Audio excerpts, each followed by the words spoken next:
టీ10 news. ప్రధాని మోడీ సొంత నియోజకవర్గం వారణాసి స్మార్ట్ సిటీ పనితీరును గంగా నది బయటపెట్టింది.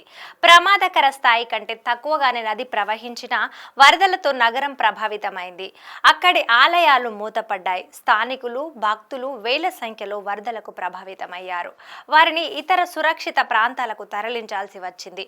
మణికర్ణిక, హరిశ్చంద్ర ఘాట్లకు తీసుకువస్తున్న మృతదేహాలను వారణాసిలోని మోడీ సుందరీకరణ ప్రాజెక్టులో భాగంగా ప్లాట్ఫారంలపై దహనం చేయాల్సిన పరిస్థితి వచ్చింది.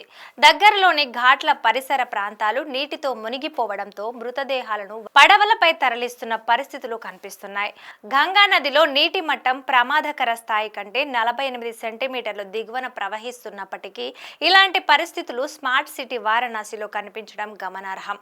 మణికర్ణిక, హరిశ్చంద్ర ఘాట్లు, ఇతర ప్రాంతాలు వరద నీటిలో మునిగిపోయాయి.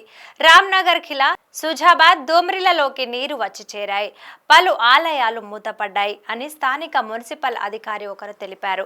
ఇక్కడ ఎప్పుడూ వరద సమస్య కొంతవరకు ఉండేది. అయితే గంగా నది చుట్టూ కాంక్రీట్ నిర్మాణం కారణంగా ఇది మరింత తీవ్రమై ఉంది అని అన్నారు. కేంద్రం, యూపీ ప్రభుత్వాలు కలిసి పర్యాటకుల వినోదం కోసం గంగా నది పొడవున ప్లాట్ఫారంలు నిర్మించాయి. ఇందులో నమో ఘాట్ కూడా ఉంది.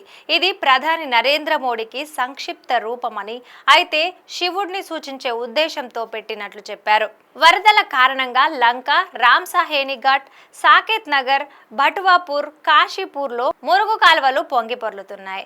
పెద్ద ఎత్తున స్థానికులను సురక్షిత ప్రాంతాలకు తరలించాల్సిన పరిస్థితులు ఏర్పడ్డాయి అని అధికారి ఒకరు తెలిపారు. వారణాసి పట్టణంలో దాదాపు 4461 మంది వరదల కారణంగా ప్రభావితమయ్యారని జిల్లా మెజిస్ట్రేట్ ఎస్ రాజలింగం అన్నారు. బాధిత ప్రజలను రక్షించడానికి 22 పడవలను మోహరించాం. పోలీసులు కూడా రంగంలో దిగారు. జిల్లాలో 14 సహాయక శిబిరాల్లో 229 కుటుంబాలు నివసిస్తున్నాయి అని చెప్పారు. నదీ ప్రవాహాల్లో నిర్మాణాలు, నిర్మాణ సామాగ్రిని నదిలో పడవేయడం, పాత మురుగు కాల్వలను రక్షించకుండా ఇటీవల కాలంలో ఘాట్ల పునరుద్ధరణ వంటివి వరదలకు కారణమని నదీ శాస్త్రవేత్త సౌరభ్ సింగ్ తెలిపారు. తిరిగి వస్తున్న ఋతుపవనాలు సంక్షోభాన్ని మరింత పెంచాయని చెప్పారు. వారణాసిలోని గంగలో వందల టన్నుల చెత్తను ప్రభుత్వ సంస్థలు, ప్రైవేటు బిల్డర్లు డంప్ చేశారు. దీంతో నదిలో నీటి నిల్వ సామర్థ్యం తగ్గి నివాస ప్రాంతాల్లోకి పొంగి పొర్లుతోంది. ఆక్రమణలు ఎక్కువగానే ఉన్నాయి. కొన్ని దశాబ్దాల తరువాత పరిస్థితి చేదాటిపోతుంది అని అదృశ్యమై చిన్నపాటి వర్షాలకు వారణాసి మొత్తము మునిగిపోయినా ఆశ్చర్యపోవాల్సిన అవసరం లేదు అని ఆయన ఆందోళన వ్యక్తం చేశారు.